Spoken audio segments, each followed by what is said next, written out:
कोयले मैंने अच्छे तरीके से जला लिए हैं, ये देखें कोयले।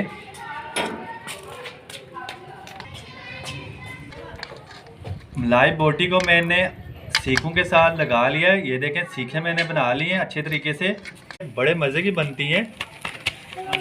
तो प्लीज़ आप इनको लाजमी ट्राई करना।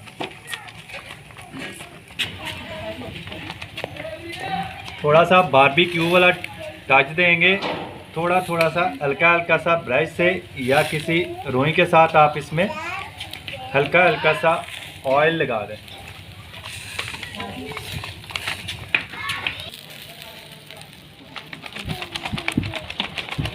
अल्हम्दुलिल्लाह बहुत मज़े की खुशबू आ रही है। आप ऐसे बना के खाएंगे रेस्टोरेंट भूल जाएंगे।